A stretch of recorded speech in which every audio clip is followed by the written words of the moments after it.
Hello there, people of the internet. I have seen a couple of different YouTubers do these kind of videos over the years, but they'll talk about like the top 5 best military surplus or best XYZ sort of situation for XYZ sort of situation, like top 5 best military surplus guns for beginners.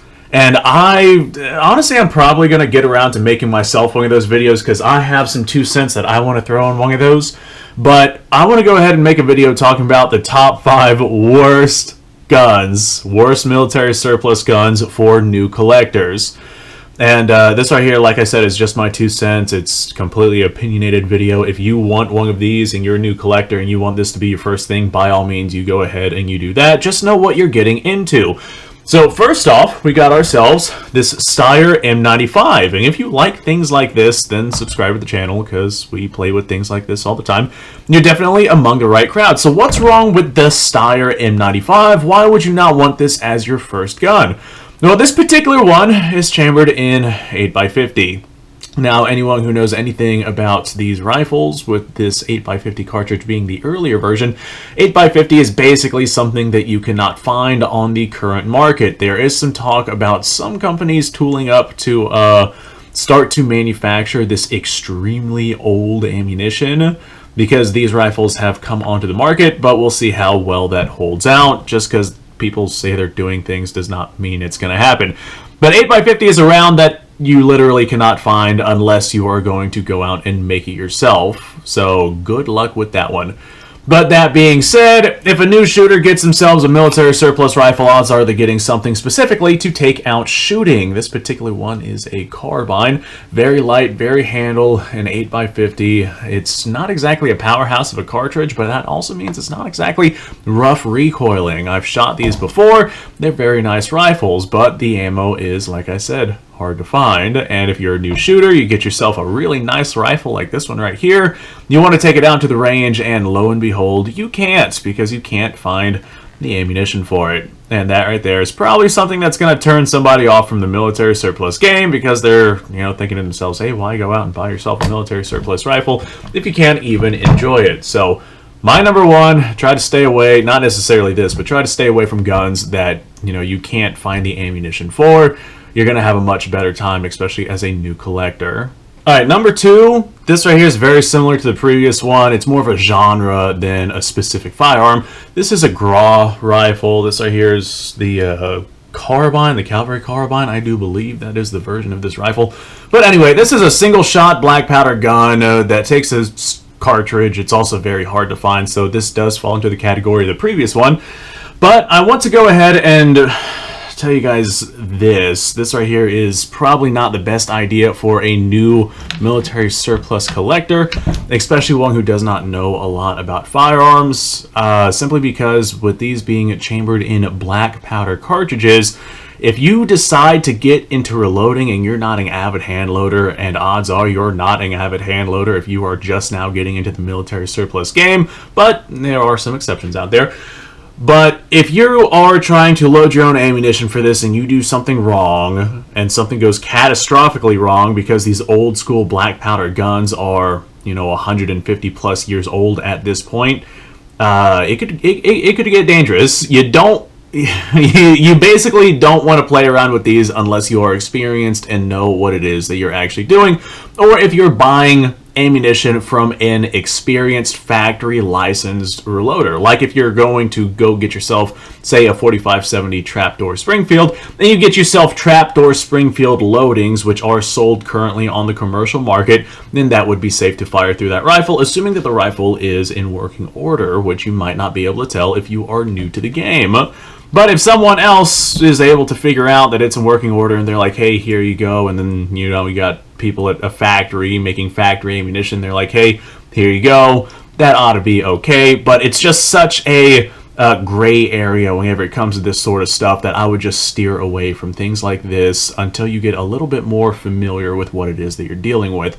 So stay away from the old school cartridge firing black powder guns unless you know exactly what you're doing. And like I said, odds are you're not going to know what you're doing if you're just now getting into the surplus market. Alright, once again, we got ourselves a genre of rifle, but this is a really good specific example. This is a Vetterli, specifically, I think this is the 7087 model if memory serves me correctly. Very similar to what we've discussed before. This particular model takes black powder cartridges, etc., etc. But we're actually more concerned with the updated versions of this, which are chambered in 6.5. They got a sleeved barrel, and they're just known to not be that strong of a system for that cartridge. And there's multiple examples of these rifles failing out there on the internet with that smokeless powder. So the genre that we're talking about here is be careful on the styles of rifles that you get and make sure that the rifles are going to be strong enough to handle the cartridges that are actually being fired. Don't go out if you're brand new and getting yourself your first Milsurp guns. Don't go out and get yourself something that is more on the sketchy side because, well, you don't want to damage anything. Like, for example, these old Vetterlis. If you get yourself a 6.5 variant of it, you have to hand load those rounds to be undercharged to a certain specification in order for them to be safe inside of the rifle. And if you are not confident that your particular specifications will meet the needs for that Vetterli rifle, then that might not be something that you want to look into. Last thing you want is to go out and get yourself your first military surplus gun and have it blow up in your face because of some stupid nonsense. It's not going to be a good idea. Try to avoid the known to be weaker systems that are out there. This right here is definitely one of them. Now, whenever this was designed, it was designed for black powder, and the system is more than adequate for black powder. Issue is smokeless powder burns at significantly higher pressures than black powder does, and that is where the issues come in. So try to steer away from these unless it's something that you really want. Like, I've actually got somebody on my Discord that was telling me how they have a son who specifically wanted an old school Vetterli, like that was their dream gun, and he went out and got it. And I'm pretty sure that's his first Milsurp. I could be wrong on that, but I'm pretty sure that's his first Milsurp. So he'll just have to bear in mind the limitations of that platform and learn on that platform. And I hope that he does not destroy his first military surplus rifle. Alright, this one's gonna get me attacked. Da-da-da-da, can you guess what it is? Oh god, who would have seen this one coming? This right here is a Carano, however it is that you want to pronounce it. But this is going to be, yet again, another genre of rifle. I've known quite a few people who have gotten specifically these as their first military surplus rifle, and they won't go out and shoot it because of availability, like ammunition availability, but also because these actually take a secondary end-block clip. Unlike other military surplus firearms out there on the market, which don't need a clip to be able to load the rifle, that end-block clip throws a lot of people off, like way more than I would expect. I would just go out and spend the $10 and get yourself a clip so you can fire a rifle. But I know a lot of people, like over a dozen people at this point, who have these Carano rifles and have never shot them because they don't have the clip, they don't want to source the clip, they don't want to put forth the effort into getting themselves something like that. And as a result, these rifles just kind of sit and don't do anything. And if a rifle sits and doesn't do anything, that's not a good way to keep somebody in the military surplus collecting community. So if you do decide to get yourself a Carano and you are a newbie, then don't let that little clip throw you off. I mean, they still make them nowadays. You can go out and get yourself one, no problem. But these like systems like this are just ones that like I said, throw people off. Not necessarily something that you would want to give to a new guy, or that a new guy would want to go out and get, especially if he is not determined enough to hunt down that clip. As a matter of fact, I have a buddy of mine who I sent a link to get himself one of these rifles, one of these exact rifles, even from the same distributor that I got this one from. And I think to this day he still does not have a clip for it, and as a result, he does not have a means to be able to shoot that rifle. So, new to the military surplus collecting community, this might not be the best idea. Not necessarily just this. If you want to talk about the Steyr rifles too, these also take that same style of Mannlicher, however that's pronounced, clip. That might just be something that throws people off, and as a result, they might not stay in the firearms military surplus community. Bear that in mind. Alright, this one is less critical, but I'm still going to talk about it because people should be aware of that. This right here is my 1917 Enfield in 30-06. I have shown this on the channel plenty of times. I've shot it a bunch, etc., etc. But I've got a buddy of mine who is missing 3 fingers and has a big scar on his face simply because he ended up getting himself a sporterized military surplus rifle and did not know what to look for. So, if you are new to the military surplus game, I would definitely recommend that you avoid getting sporterized guns. Hear me out.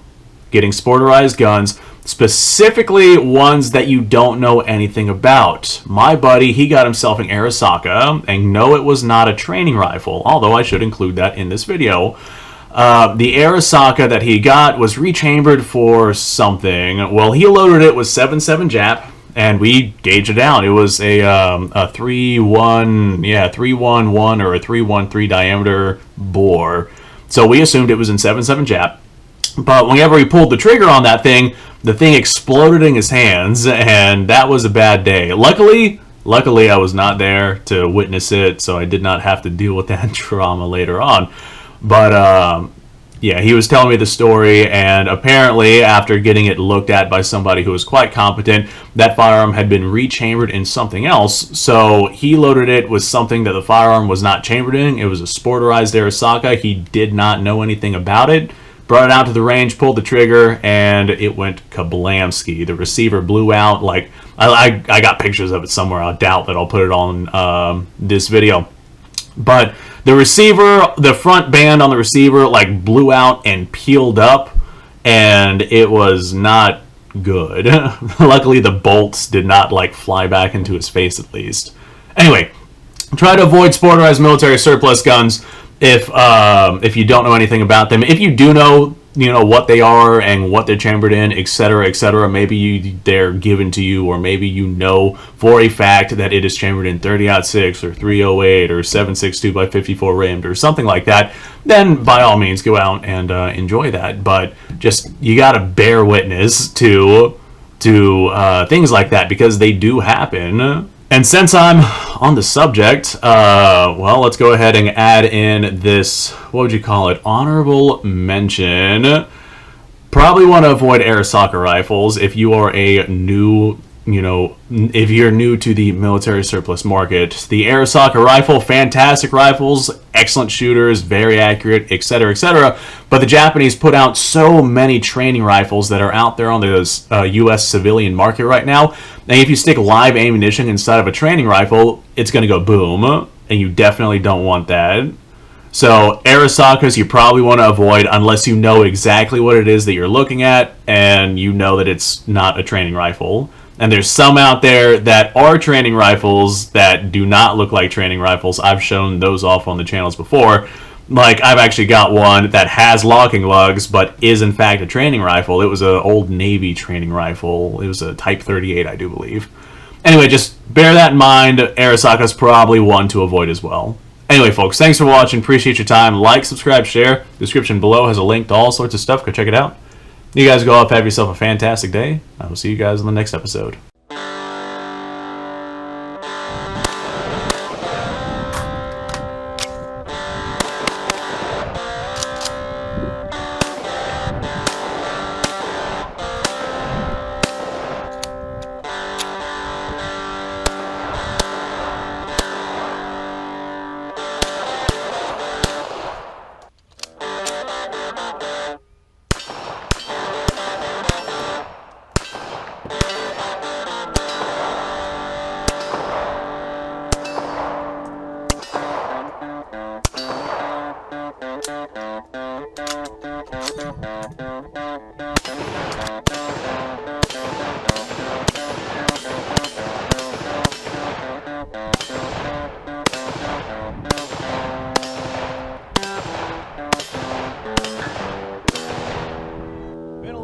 Since I've done this.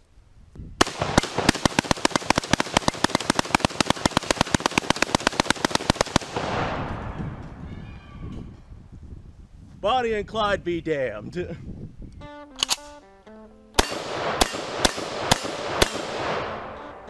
Poor man's Garen.